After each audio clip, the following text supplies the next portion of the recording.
এই বাড়িতে ভুল করেও লাইট অফ করতে যেও না, কারণ লাইট অফ করলেই ও সবাইকে মেরে ফেলবে। কিন্তু কেন সবাইকে মেরে ফেলবে? কি বা আছে লাইট অফ না করার পেছনের রহস্য? এমনই একটি রোমহর্ষক ভৌতিক কাহিনী নিয়ে আমাদের আজকের মুভি, যার নাম লাইটস আউট। আর তোমরা দেখছো দ্য বঙ্গ এক্সপ্লেইন। মুভি শুরু হয়, আমরা একটি টেক্সটাইল কোম্পানি দেখতে পাই, যেখানে পল নামের একজন লোক বসেছিল, যে কিনা এই টেক্সটাইল কোম্পানির মালিক। পল তার ছেলে মার্টিনের সাথে ভিডিও কলে কথা বলছিল।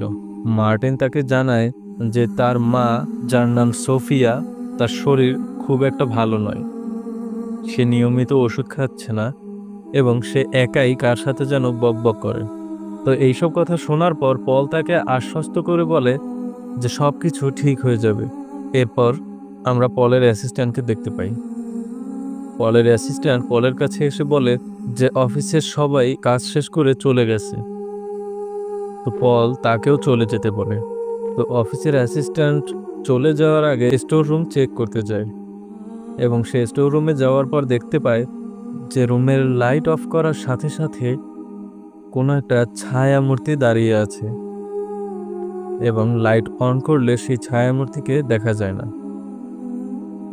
তো এভাবে সে বারবার লাইট অফ এবং অন করতে থাকে এবং যতবার সে লাইট অফ করতে থাকে ততবার সেই ছায়ামূর্তিটি এক পা করে সামনে এগোতে থাকে এবং এরকম করতে করতে সেই ছায়ামূর্তিটি তার একদম কাছাকাছি চলে আসে।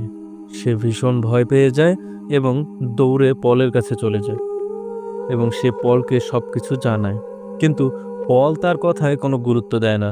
এরপর সেই অ্যাসিস্ট্যান্ট ওখান থেকে চলে যায়।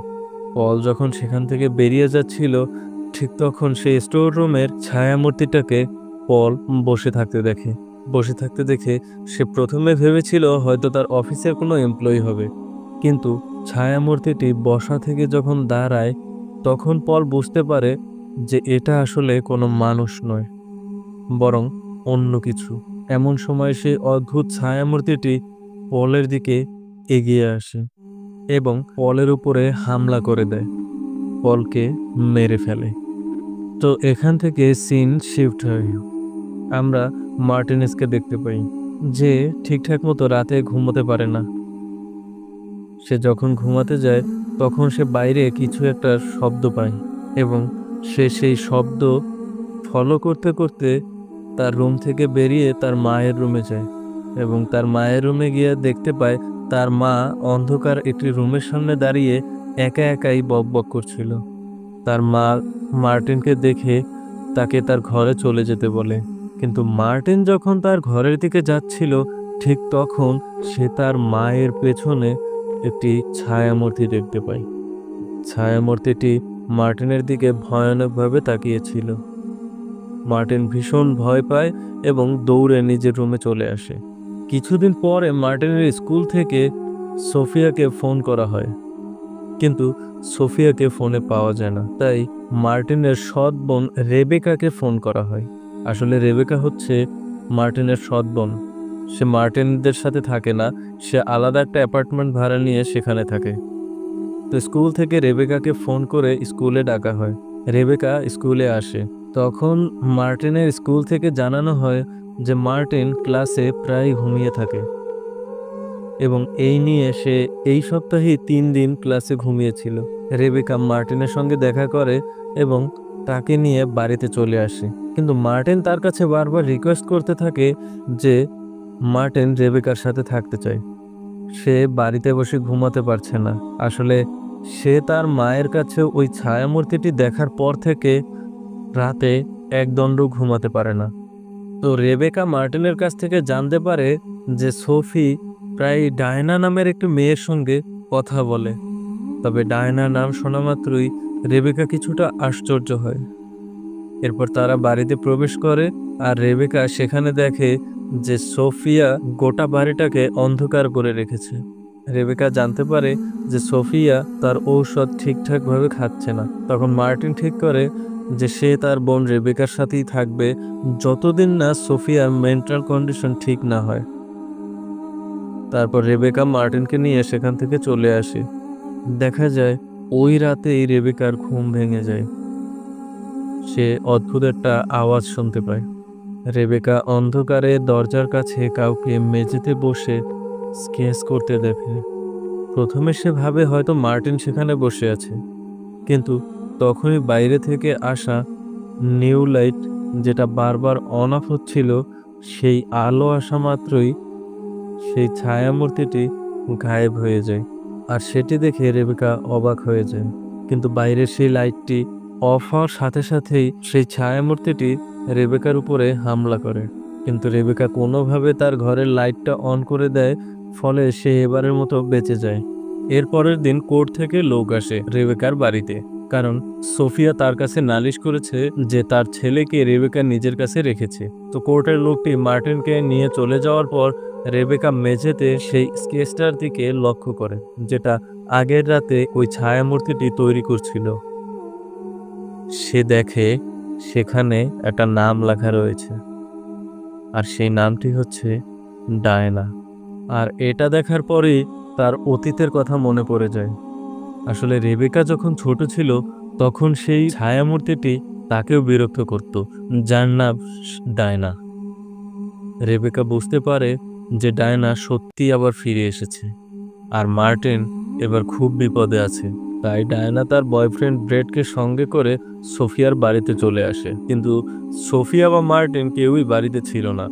তাই তারা বাড়ির এক্সট্রা চাবি নিয়ে বাড়িতে ঢুকে পড়ে। সেখানে পলের ঘর থেকে সে প্রথমে ডায়না ও সোফিয়ার ছবি পায়, যে ছবির পেছনে মালবারি হিলস হসপিটালের নাম লেখা ছিল। সেখানে একটা বাক্স খুঁজে পায়, যেখান থেকে মালবারি হিলস ফাইলের একটা অডিও ক্যাসেট সে খুঁজে পায়। আসলে পল ডায়নার বিষয়ে জানার জন্য অনেক কিছু রিসার্চ করেছিল। আমরা সেই ফাইলের মধ্যে কিছু এক্সট্রা ছবি দেখতে পাই, যেগুলো ছিল সেই পেশেন্টদের যাদের উপর ডায়না অ্যাটাক করেছিল। এবার ক্যাসেট প্লে করা থেকেই আমরা জানতে পারি যে ডায়না খুবই হিংস্র মনোভাবের ছিল, আর তার চামড়ায় একটা অদ্ভুত রোগ ছিল। সে কোনোভাবেই আলো সহ্য করতে পারত না। আলোর সংস্পর্শে আসলে তার চামড়া পুড়তে শুরু করত। আমরা এখানে আরও জানতে পারি যে ডায়নার একটা নতুন বন্ধু ছিল, যার নাম ছিল সোফিয়া। এটা জানার পর রেবেকা অবাক হয়ে যায়, কারণ সে জানতই না যে তার মা ছোটবেলায় মেন্টাল হসপিটালের পেশেন্ট ছিল। এখানে জানা যায় যে ডায়না এক সময় সোফিয়ার উপরেও অ্যাটাক করেছিল, কারণ সোফিয়া তাড়াতাড়ি ঠিক হয়ে যাচ্ছিল। এরপর সেই ডাক্তাররা ডায়নার উপরে একটা লাইট এক্সপেরিমেন্ট করেছিল, যার ফলে ডায়না সেখানেই মারা যায় এবং সে আগের চেয়ে অনেক বেশি ভয়ানক হয়ে ওঠে, যার ছবিটা রেবেকা ওই ফাইলের মধ্যে দেখতে পায়। রেবেকা আরও ইনভেস্টিগেশন করার জন্য হ্যাক রুমে ঢুকে, যেখানে সেই ছায়ামূর্তিটি মানে ডায়না তার উপর অ্যাটাক করে দেয়। কিন্তু সৌভাগ্যবশত ব্র্যাড সেখানে চলে আসে, ফলে সে বেঁচে যায়। এরপর তারা সমস্ত প্রমাণ নিয়ে সেখান থেকে বেরিয়ে আসে। এরপর সোফিয়া ও মার্টিন বাড়িতে ফিরে আসে, যেখানে তারা একসাথে মুভি দেখবে ঠিক করে। সোফিয়া এ সময় বাড়ির সবগুলো বাতি নিভিয়ে দেয়। মার্টিন পেছনে সোফার উপরে ডায়নাকে বসে থাকতে দেখে এবং সে ভয়ে সকল বাতি অন করে রেবেকার কাছে চলে যায়। এতে ডায়না রেগে গিয়ে সোফিয়াকে মারতে থাকে। রেবেকা মার্টিনকে জানায় যে ডায়না আসলে কোনো মানুষ নয়, সে একজন অশরীরিক। তাদের বাবা পল ডায়নার ব্যাপারে সবগুলো ইনফরমেশন জানার কারণে ডায়না তাকে মেরে ফেলেছিল। এই সময় রেবেকা ও মার্টিন স্টোর রুম থেকে কিছু শব্দ শুনতে পায় এবং তারা যখন সেখানে আসে তখন ডায়না মার্টিনকে পেছন থেকে টেনে খাটের নিচে নিয়ে যাচ্ছিল। রেবেকা কোনোভাবে মার্টিনকে রক্ষা করে এবং ভাবতে থাকে তারা এখন কি করবে। রেবেকা সোফিয়াকে ডায়নার ছবি দেখিয়ে তার ব্যাপারে জানার চেষ্টা করছে, তবে সোফিয়া ডায়নাকে অপরিচিত বলে কথা এড়িয়ে চলে যায়। রাতে রেবেকা ও মার্টিন সোফিয়ার সাথে থাকবে বলে ডিসাইড করে। তখন সোফিয়া রেবেকার হাতে গোপনে একটি কাগজের চিরকুট ধরিয়ে দেয়, যেখানে লেখা ছিল মানে I need আমার help. সাহায্য দরকার। রেবেকা খুব ভালোভাবে বুঝতে পারে, সোফিয়া ভালোভাবেই জানে ডায়না আসলে একটা শয়তান। রেবেকা ও মার্টিন কিছু ইমার্জেন্সি লাইট পাশাপাশি মোমবাতি রেখে সবগুলো বাতি জ্বালিয়ে পুরো বাড়িটিকে আলোকিত করে রাখে। কিন্তু কিছুক্ষণের মধ্যেই বাড়িটি আবার অন্ধকার হয়ে যায়। মনে হচ্ছিল খারাপ কিছু একটা ঘটতে চলেছে। রেবেকা টর্চ নিয়ে মেইন সুইচ ঠিক করতে আসে। অপরদিকে মার্টিন রেবেকাকে না দেখে সিঁড়ির দিকে আসতেই ডায়না তার উপরে অ্যাটাক করে। তখন মার্টিন মোমবাতি ডায়নার দিকে রাখতেই সে গায়েব হয়ে যায়। মার্টিন ও রেবেকা বাড়ির বেসমেন্টের মধ্যে বাতি জ্বালানোর চেষ্টা করতে গিয়ে ব্যর্থ হয়। ডায়না বেসমেন্টের দরজাগুলো বন্ধ করে দেয়। রেবেকা ও মার্টিনের চিৎকার শুনে ব্র্যাড দরজাটি খুলতে যেতেই ডায়না তার উপরেও অ্যাটাক করে। ব্র্যাড বাঁচার জন্য গাড়ির হেডলাইট জ্বালিয়ে পালিয়ে যায়। তখন রেবেকা সেখানে কিছু পুতুলের সাথে ডায়নাকে দেখে পালানোর চেষ্টা করে, তবে সে ব্যর্থ হয়। মার্টিন ইমার্জেন্সি লাইট ডায়নার দিকে ফেলতেই ডায়নার হাত পুড়তে শুরু করে, কিন্তু ডায়না কিছুক্ষণের মধ্যেই আগুন নিভিয়ে ফেলে। এদিকে ব্র্যাড কিছু পুলিশ নিয়ে সোফিয়ার বাড়িতে আসে। রেবেকা সোফিয়াকে নিয়ে আসার জন্য বাড়ির ভেতরে গেলে ডায়না আবার তার উপরে অ্যাটাক করে। তখন সোফিয়া রেবেকাকে রক্ষা করার জন্য নিজের মাথায় শ্যুট করে দেয়।